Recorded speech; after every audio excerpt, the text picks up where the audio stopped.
20 नाम होते हैं। जिस जिस व्यक्ति के साथ आपका जैसा जैसा संबंध होता है, उस संबंध के नाते वो संबोधन में उस नाम को पुकारता है और आप उससे व्यवहार करते हैं।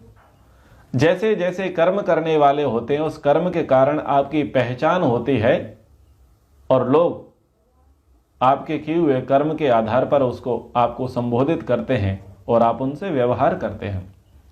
आपके जैसे जैसे स्वभाव होते हैं, उन स्वभावों के आधार पर भी आपको संबोधित किया जाता है और आप उनसे व्यवहार करते हैं।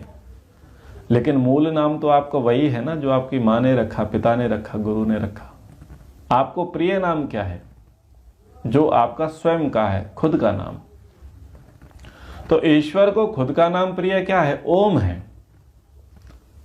जैसे आप हैं, आपका जो भी नाम है, आपका नाम मान लीजिए सुमना है, तो वो आपका निज नाम है, खुद का नाम है।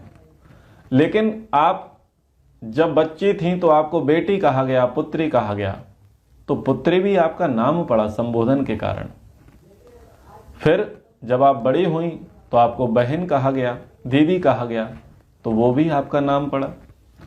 जब आप विवाहित हुई तो आपको पत्नी संज्ञा दी गई, बहू संज्ञा दी गई, तो वो भी आपका नाम पड़ा।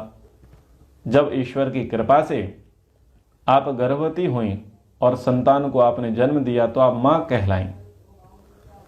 फिर परिवार में आपको मामी की संज्ञा दी गई, मासी की संज्ञा दी गई, बुआ की संज्ञा दी गई, ताई की संज्ञा दी गई, चाची की संज्ञा दी गई, सासू की संज्ञा दी गई, भाभी की संज्ञा दी गई, देवरानी की संज्ञा दी गई। यानी सबके साथ आपके अलग अलग संबंध थे और अलग अलग संबंधों के कारण से आपके अलग अलग संबोधन थे और उन संबोधनों के अनुसार आपने उन व्यक्ति से वैसा वैसा व्यवहार किया।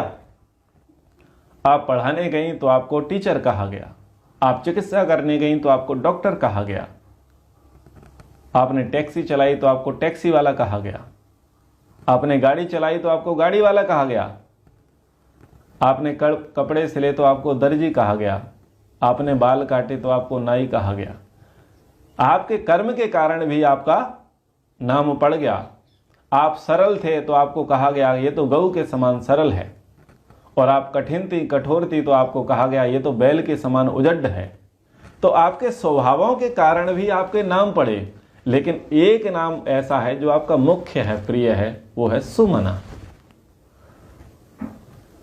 जब कई टैक्सी वाले होंगे खड़े, तो यदि टैक्सी वाले पुकारा जाएगा तो कौन किसकी ओर देखेगा? पता नहीं मुझे बोल रहा है या अन्य किसी और को बोल रहा है।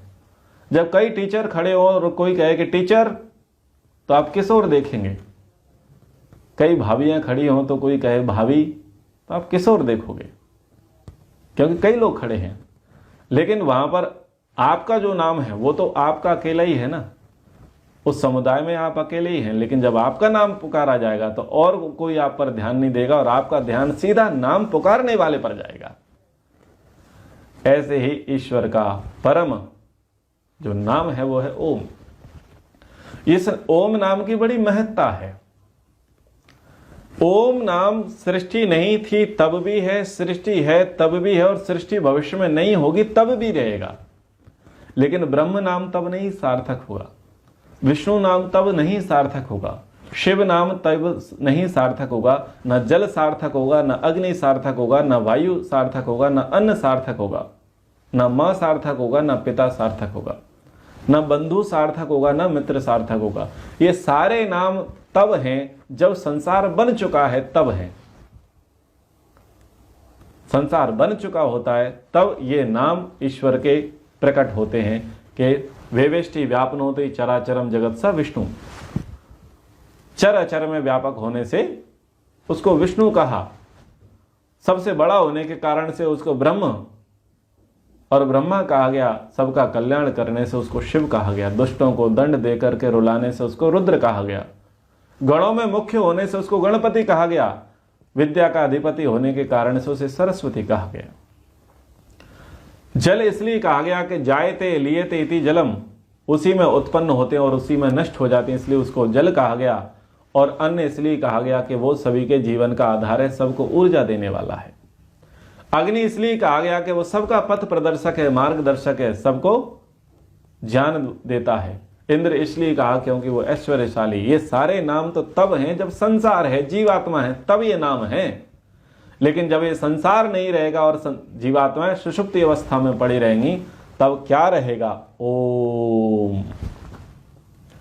और ये ओम नाम कितना अद्भुत है कि जिसके अभी दांत नहीं आए हैं वो भी ओम बोल लेगा, और जिसके दांत आकर के जा चुके हैं वो भी ओम बोल लेगा। जिसको भाषा का ज्ञान नहीं है वो भी ओम बोल लेगा, जिसको भाषा का सुपरिज्ञान है वो भी ओम बोल लेगा। और अब तो नासा के वैज्ञानिक भी कहते हैं कि ब्रह्मनाद ओम हो रहा है ब्रह्मांड में,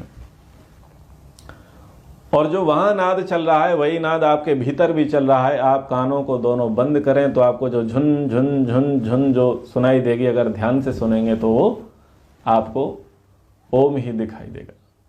जब आप डकार लेंगे तो डकार लेते समय स्वाभाविक रूप से क्या निकलेगा? ओम निकलेगा। जब गाय रवाएंगी तो उसमें क्या शब्द निकलेगा? ओम निकलेगा। जब बच्चे रोएंगे